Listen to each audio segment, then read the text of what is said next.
राम मंदिर में प्राण प्रतिष्ठा के बाद एक बार फिर से मस्जिदों, ऐतिहासिक इमारतों के हिंदू अतीत को लेकर बहस तेज हो गई है।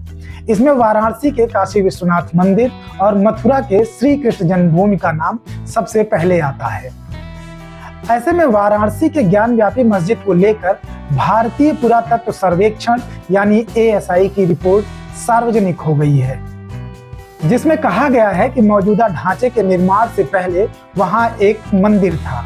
रिपोर्ट में कहा गया है कि 4 महीने के सर्वे में वैज्ञानिक अध्ययन, अवशेषों, कलाकृतियों, शिलालेखों के अध्ययन के आधार पर यह आसानी से कहा जा सकता है कि मौजूदा संरचना के निर्माण से पहले यहाँ एक हिंदू मंदिर था। ऐसे में अब इस बात को लेकर चर्चा तेज हो गई है कि क्या हिंदू पक्ष ज्ञानव्यापी को लेकर अगली लड़ाई लड़ने जा रहा है। बीते दिनों ANI के एक पॉडकास्ट में इंटरव्यू के दौरान उत्तर प्रदेश के मुख्यमंत्री योगी आदित्यनाथ ने कहा था कि ज्ञानव्यापी को मस्जिद कहना सही नहीं होगा, वहां त्रिशूल क्या कर रहा है। जो ऐतिहासिक गलती हुई है उसके लिए मुस्लिम समाज को खुद ही आगे आकर अपना पक्ष क्लियर करना चाहिए और पहल करनी चाहिए। ज्ञानव्यापी को लेकर क्या विवाद है, इसका इतिहास क्या है, कब ये मामला कोर्ट में पहुंचा, इसको लेकर अब तक क्या क्या हुआ, चलिए समझते हैं। वाराणसी में काशी विश्वनाथ मंदिर और उससे लगी ज्ञानव्यापी मस्जिद दोनों के निर्माण और पुनर्निर्माण को लेकर कई तरह की धारणाएं हैं। आम मान्यता है कि काशी विश्वनाथ मंदिर को औरंगजेब ने तुड़वा दिया था और ध्वंसावशेषों पर मस्जिद का निर्माण किया गया। कुछ इतिहासकारों का मानना है कि ज्ञानव्यापी मस्जिद को 14वीं सदी में जौनपुर के सरकी सुल्तानों ने बनवाया था और इसके लिए उन्होंने यहाँ पहले से मौजूद विश्वनाथ मंदिर को तुड़वाया था। हालांकि इस मान्यता को तथ्य मानने से इतिहासकार सीधे सीधे इनकार करते हैं। विश्वनाथ मंदिर के निर्माण का श्रेय अकबर के नवरत्नों में से एक राजा टोडरमल को जाता है, जिन्होंने साल 1585 में दक्षिण भारत के विद्वान नारायण भट्ट की मदद से मंदिर का निर्माण कराया था। यह काम उन्होंने अकबर के आदेश से कराया या अपने स्तर पर इसका निर्माण कराया, इसको लेकर फिलहाल कोई प्रमाण नहीं है। हालांकि उस दौरान राजा टोडरमल की हैसियत अकबर के दरबार में ऐसी थी कि इस काम के लिए उन्हें अकबर के आदेश की जरूरत नहीं। वाराणसी स्थित काशी विद्यापीठ में इतिहास विभाग के प्रोफेसर रह चुके डॉक्टर राजीव द्विवेदी BBC से बातचीत में बताते हैं कि विश्वनाथ मंदिर का पौराणिक महत्व तो बहुत पहले से रहा है, लेकिन बहुत विशाल मंदिर यहाँ उससे पहले रहा हो, यह इतिहास में प्रमाणिक तौर पर कहीं दर्ज नहीं है। ज्ञानव्यापी मस्जिद की देखरेख करने वाली संस्था अंजुमन इंतजामिया मस्जिद के संयुक्त सचिव सैयद मोहम्मद यासीन BBC से कहते हैं कि आमतौर पर यह माना जाता है कि मस्जिद और मंदिर दोनों ही अकबर ने 1585 के आसपास अपने नए मजहब दीन इलाही के तहत इनका निर्माण कराया था, लेकिन इसके दस्तावेजी साक्ष्य बहुत बाद के हैं। हालांकि वे इस बात को भी स्वीकारते हैं कि औरंगजेब ने मंदिर को तुड़वा दिया था क्योंकि उसका दीन इलाही में कोई भरोसा नहीं था। इतिहासकार प्रोफेसर राजीव द्विवेदी कहते हैं कि मंदिर के टूटने के बाद यदि मस्जिद बनी है तो इसमें आश्चर्य की कोई बात नहीं है, क्योंकि ऐसा उस दौर में कई बार हो चुका था। वरिष्ठ पत्रकार और ज्ञानव्यापी मस्जिद पर शोध कर चुके योगेंद्र शर्मा ने BBC से बातचीत में कहा था कि टोडरमल के मंदिर बनवाने और फिर 1669 में औरंगजेब के आदेश से तोड़े जाने के बाद करीब 125 सालों तक कोई विश्वनाथ मंदिर काशी में मौजूद नहीं था। फिर 1735 में इंदौर की महारानी अहिल्याबाई ने मंदिर का निर्माण करवाया, जिसे आज काशी विश्वनाथ मंदिर कहा जाता है। योगेंद्र शर्मा कहते हैं कि पुराणों में जिस विश्वनाथ मंदिर का जिक्र मिलता है उसका इस मंदिर से कोई संबंध है या नहीं, इसका कोई सीधा जवाब इतिहासकार नहीं दे पाते। ज्ञानव्यापी के पास आदि विश्वेश्वर मंदिर के बारे में जरूर कहा जाता है कि यह वही मंदिर है जिसका पुराणों में वर्णन है।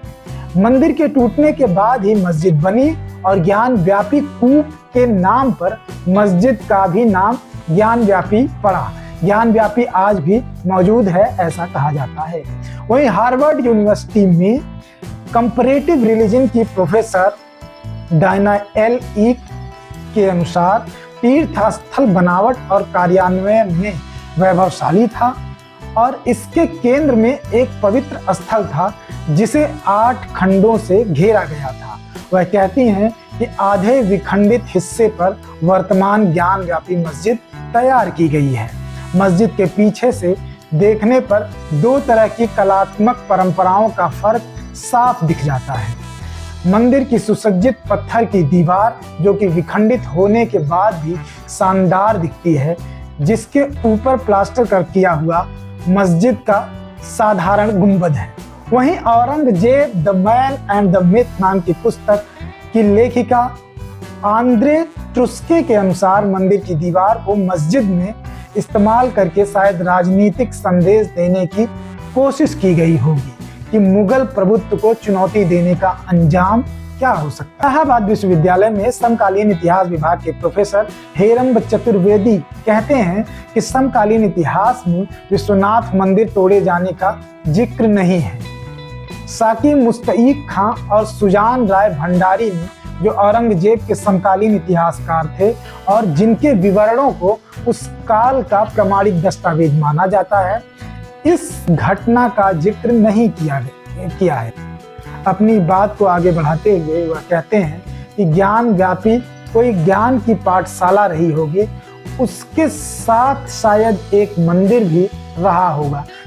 अगर उस मंदिर को तोड़कर मस्जिद तैयार हुई तो ऐसा माना जा सकता है कि उसका नाम ज्ञान व्यापी पड़ गया होगा, क्योंकि मस्जिद निर्माण का कोई दस्तावेजी प्रमाण नहीं है। राजस्व दस्तावेजों में मस्जिद का पहला जिक्र 1883-84 में मिलता है, जहां इसे जामा मस्जिद ज्ञान व्यापी के नाम से दर्ज किया गया है। चलिए अब देखते हैं कि मंदिर को लेकर कानूनी लड़ाई कब से शुरू हुई और अब तक इसको लेकर के क्या क्या हुआ है। स्थानीय लोगों के अनुसार मस्जिद को लेकर पहला विवाद 1806 में आया था, जो सांप्रदायिक दंगों में तब्दील हो गया था। उसके बाद अदालत में एक मुकदमा 1936 में दायर हुआ, जिसका निर्णय अगले साल आया। फैसले में पहले निचली कोर्ट और फिर उच्च न्यायालय ने मस्जिद को वक्फ प्रॉपर्टी माना था। उसके बाद 1996 में सोहन लाल आर्य नाम के एक व्यक्ति ने सर्वे की मांग को लेकर बनारस की अदालत में अर्जी दाखिल की थी, लेकिन सर्वे नहीं हो सका। इसके बाद 2021 में दिल्ली की महिला राखी सिंह और 4 अन्य महिलाओं ने काशी की निचली अदालत में एक याचिका दाखिल की। सर्वे की मांग उठाने वाली 5 महिला याचिकाकर्ताओं में से एक बनारस की लक्ष्मी देवी है, जो सोहन लाल की पत्नी है।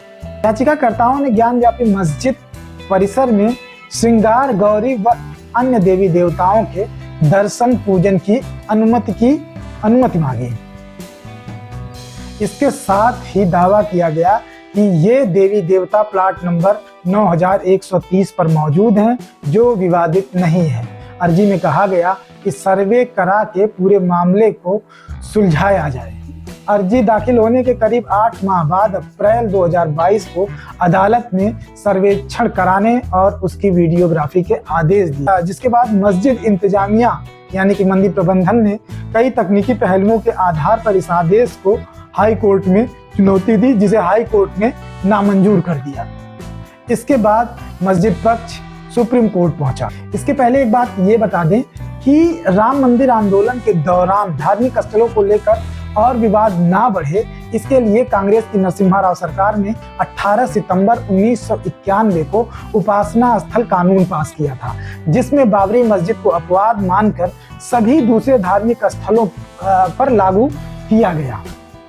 कानून के भीतर ये प्रावधान किया गया कि 15 अगस्त 1947 के पहले जो भी धार्मिक स्थल जिस प्रारूप में हैं, वो 15 अगस्त 1947 के बाद उनमें किसी तरह का बदलाव नहीं किया जा सकता। इस कानून को लाए जाने के बाद भाजपा ने विरोध जताया। उसने ज्ञान व्यापी और मथुरा के श्री कृष्ण जन्मभूमि को भी इस कानून के दायरे में लाने की बात कही गई, लेकिन इस कानून में फिर भी केवल राम मंदिर को ही अपवाद के तौर पर रखा गया। वहीं अब वापस लौटते हैं 2022 में। अप्रैल 2022 में सिविल कोर्ट ने ज्ञान व्यापी मस्जिद का सर्वे करने और उसकी वीडियोग्राफी कराने के मामले में आदेश दे दिए। सिविल कोर्ट के आदेश को मस्जिद इंतजामिया ने सिविल कोर्ट के आदेश को हाई कोर्ट में चुनौती दी, जिसे हाई कोर्ट में खारिज हो गया। इसके बाद वो सुप्रीम कोर्ट में उन्होंने अर्जी दाखिल की।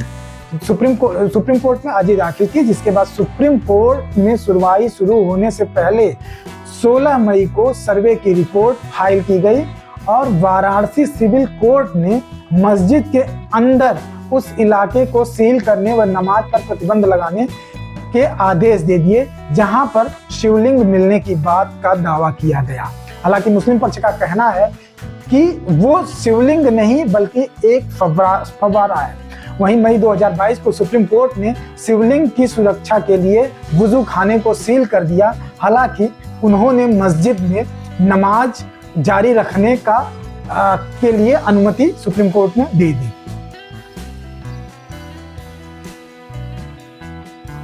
20 मई 2022 को सुप्रीम कोर्ट ने यह मामला वाराणसी की जिला अदालत में भेज दिया। सुप्रीम कोर्ट ने अदालत से यह तय करने को कहा कि मामला आगे सुनवाई के लायक है या नहीं, ये आप तय करें। ज्ञान व्यापी मामले में सुप्रीम कोर्ट में अपना पक्ष रखते हुए मस्जिद पक्ष के वकील ने तर्क दिया था कि उपासना स्थल कानून लागू होने के कारण याचिकाकर्ताओं की अर्जी दाखिल ही नहीं होनी चाहिए थी।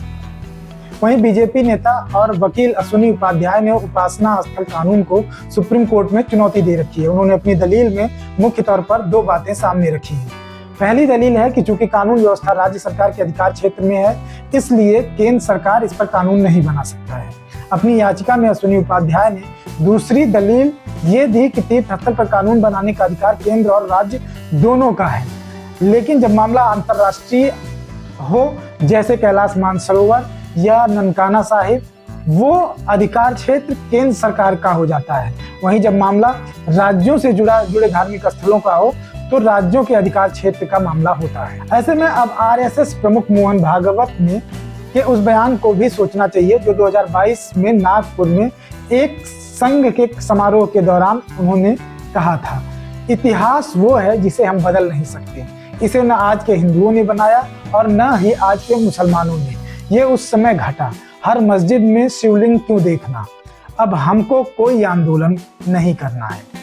देश की मस्जिदों में हिंदू देवी देवता और ऐतिहासिक इमारतों को हिंदू अतीत से जोड़ने वालों को उनके इस बयान पर गौर करना चाहिए। जय हिंद।